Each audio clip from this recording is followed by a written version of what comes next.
apoio.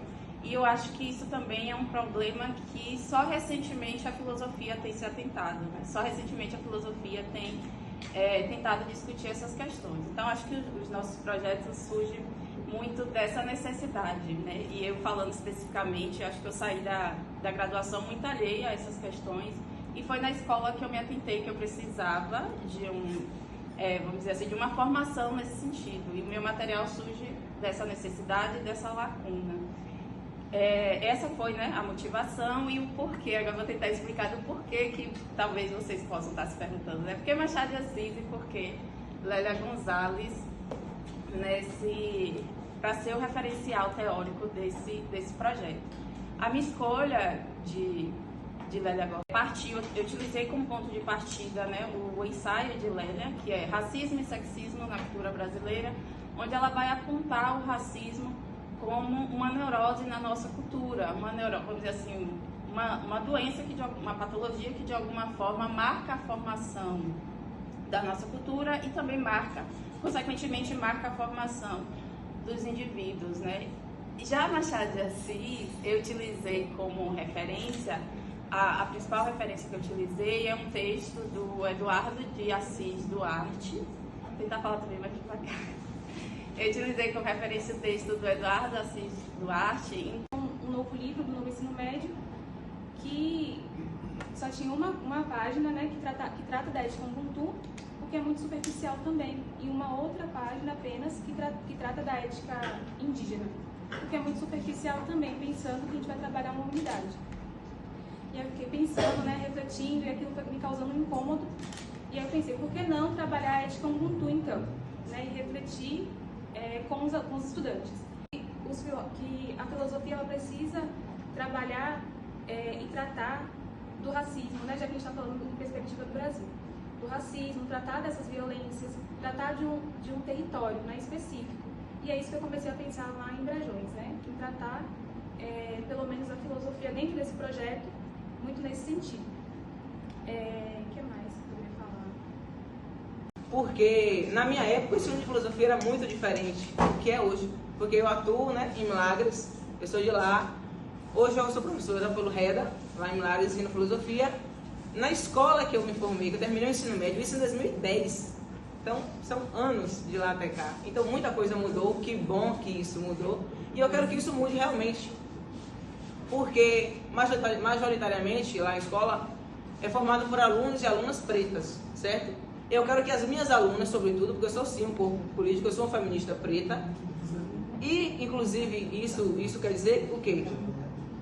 Eu quero que meus alunos compreendam, e alunos também, porque o racismo, vocês sabem que ele estrutura, né, as relações sociais.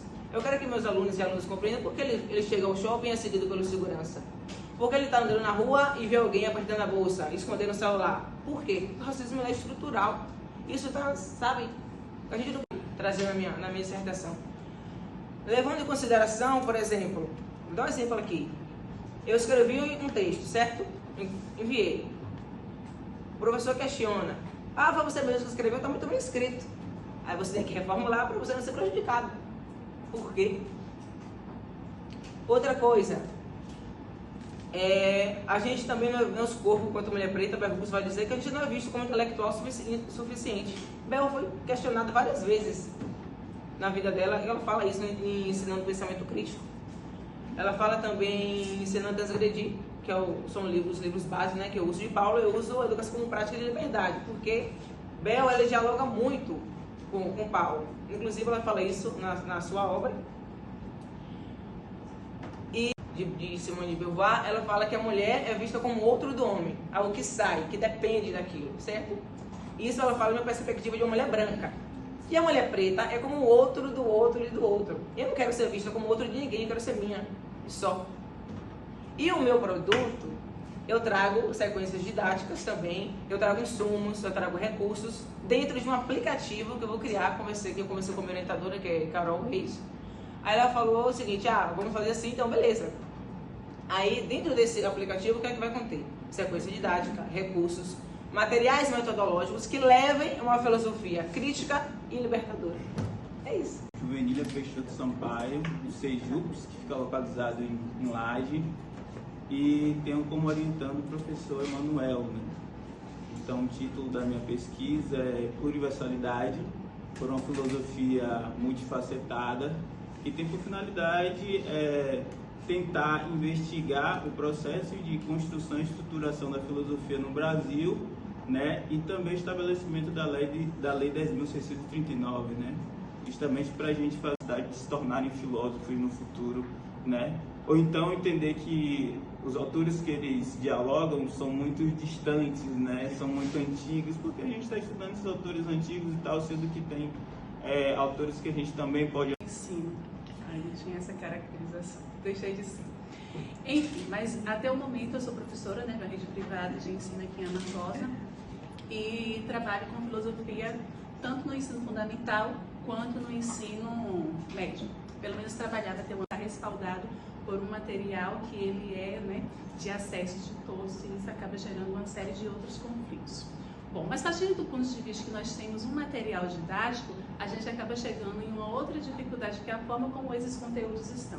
Se para o ensino médio já é complicado para a gente discutir algumas questões, sobretudo quando a gente pensa em questões étnico-raciais, pela forma sumária como essas questões aparecem, a ausência de aprofundamento, de referenciais teóricos que de fato possibilite que a gente conduza o estudo. Quando a gente vai para a educação infantil, para o ensino fundamental, isso acaba sendo ainda mais complicado, porque a gente tem quase sempre nos manuais aquela ideia de... É como se eu fosse simplificar o conceito, porque eu estou trabalhando com crianças e pré-adolescentes. Então, não é bem que uma adaptação para aquele público, mas a gente diminui, né? Vamos usar essa palavra, diminui, digamos que o grau de complexidade daquilo que está sendo ensinado. Bom, e daí, né, eu tenho esse movimento inicial, pensar essa ideia da filosofia para crianças a partir do Lippmann, mas pensando só a questão da base metodológica, a ideia de pensar um texto, né, e ela coloca assim: não podemos nos dar valor do jeito certo sem antes quebrar as paredes de autonegação que ocultam a profundidade do auto-ódio dos negros, a angústia interior e a dor da reconciliação. Amar a negritude como resistência política transforma as nossas formas de ver e ser e, portanto, cria as condições necessárias para que nos movamos contra as forças de dominação e morte que tomam as vidas negras. Então, seria justamente pensar essa contramão das narrativas que são colocadas e tentar trazer isso que ela está colocando enquanto noção de auto-amor como sendo uma forma de afirmação. Então, esse reconhecimento de uma historicidade, de uma memória afetiva que perpassa a minha relação comigo mesmo, para depois eu conseguir projetar isso para o mundo. A minha orientadora é a professora Giovana, né, uma orientação precisa, dedicada e atenciosa, a qual eu aprendo muito com ela, tanto na vida quanto também nos estudos acadêmicos, né, na academia também. Bom, gente, o tema do meu projeto é a obrigação moral no ambiente escolar, uma abordagem bergsoniana. Esse tema, ele surge das minhas inquietações, né, no ano passado, eu ensinando uma disciplina chamada Projeto de Vida e questionando os meus alunos acerca do que eles achavam da escola, como é que eles viam a escola. E eles falaram, né, que a escola, em sua grande maioria, era chata, era um lugar que eles estavam obrigados, que eles não queriam estar, era um lugar de obrigação, se eles pudessem, eles não estariam ali. E, por alguma medida, aquilo me espantou um pouco, né? E aí, eu me lembro quando a professora Giovana, ela falou pra gente que era pra gente trazer algum tema de pesquisa ou pesquisar alguma coisa que nos inquietasse no ambiente escolar, né? Que a gente chegasse na sala dos professores e falassem sobre aquilo. E naquele momento, aquilo me inquietou muito, porque percebendo a escola como um ambiente que possibilita, né, os alunos a terem uma liberdade, né, a serem moral aberta, ser essa moral dos homens livres, né, ser essa moral mais humana, ser essa moral que vê o indivíduo como esse ser livre e esse ser para a liberdade, diríamos assim. Então, o que acontece é o quê? Por estar nesse lugar de moral fechado, por estar nesse lugar fechado, a escola, isso me fez refletir, né? Como a escola, ela poderia se dar dessa maneira, baseado no que Bergson está falando.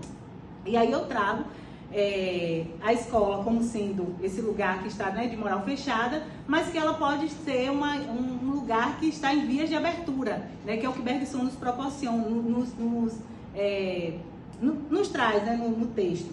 E aí eu trabalho com essa noção de moral aberta, né, que é... A gente está no Profifilo e o Profifilo tem como fundamento entregar um produto ao final dessa nossa pesquisa e estudo. Bom, o que é que me motivou? Geralmente, nós damos aulas para estudantes que nós chamamos de ensino regular.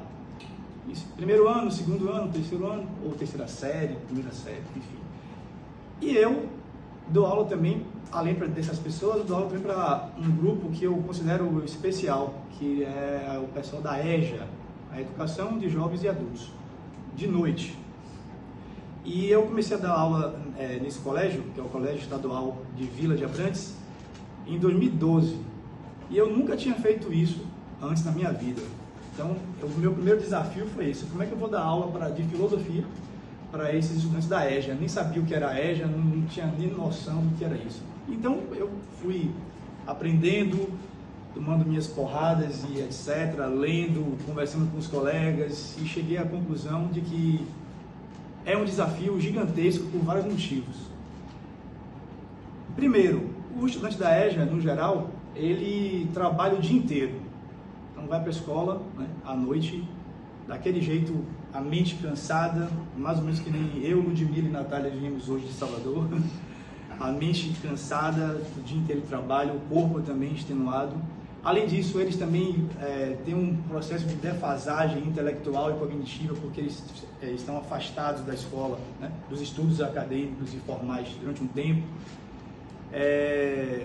E para mim também foi um grande desafio, porque como é que eu vou fazer isso? Como é que eu vou inserir filosofia para esse público?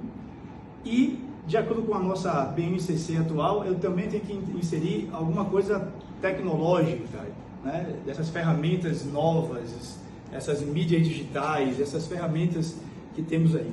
Então, o que me motivou? Esse público. E qual é a minha ideia? A minha ideia é construir uma série de podcasts. Podcasts com tema filosófico.